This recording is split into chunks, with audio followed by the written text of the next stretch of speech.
50 degrees Fahrenheit. Huh? Yeah, I don't think I'd mind a coat like that to get myself through those cold stop. winter days either. No. Mountain goats often loiter on cliffs above us or eat in wildflower-filled meadows. In the summer, they mainly eat wildflowers, grasses, and something called sedge, a grassy plant with small flowers. They also spend a fair amount of time at natural salt licks, although park scientists are studying if the mountain goats are spending less time at natural salt licks in favor of human salt, which ends up in the form of sweat on hand railings, and sadly urine on the side of trails, and even sadder antifreeze leaks in parking lots.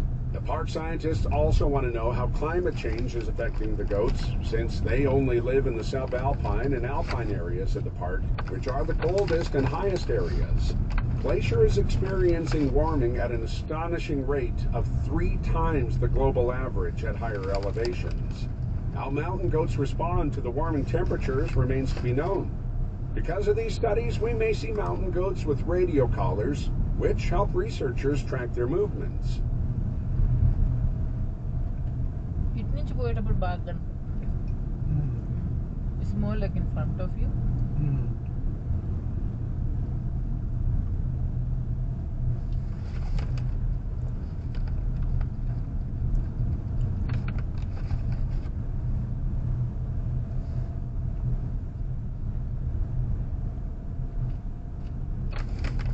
There's something of a celebrity in the park named Gracie the Bark Ranger. We may have seen or met her at Logan Pass. Gracie, a border collie, is the only dog allowed on trails in the park.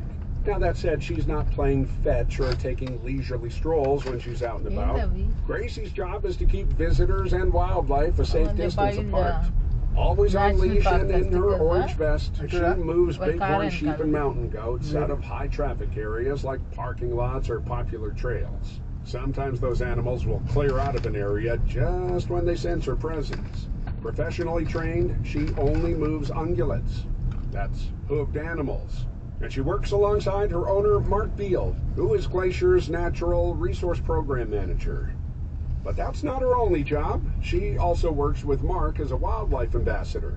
Gracie attracts visitors to Mark, which gives him a chance to talk with people like us about wildlife safety and more.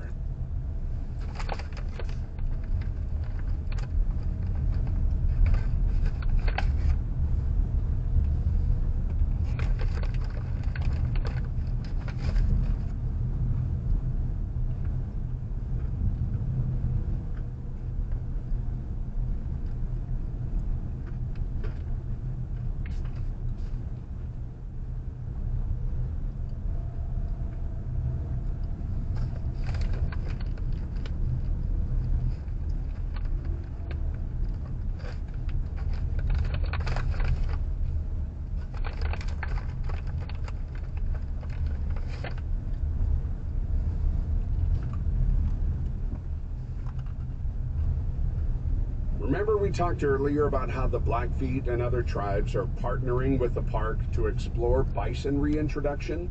Well, they're also involved in other park-related initiatives. In fact, we may have seen Blackfeet youth and young adults working in the park, doing everything from loon monitoring to trail work, right down to invasive species eradication through a program called the Cooney Land Service Corps. That is part of an 11-week paid conservation program for Blackfeet youth to do field work on tribal and public lands. There's also Blackfeet-owned businesses that serve park tourists like Sun Tours, an authorized National Park Service concessionaire that's been offering Blackfeet interpretive tours on going to the Sun Road and Blackfeet country for over 30 years.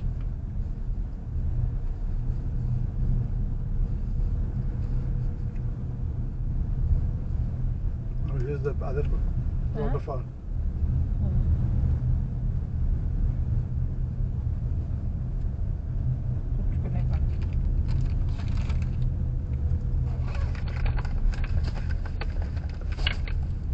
అది బాగుంది నాకు దీంట్లో.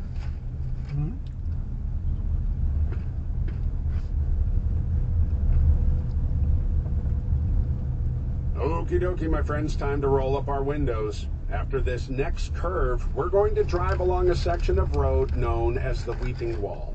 Now, our experience with the Weeping Wall is a little bit different.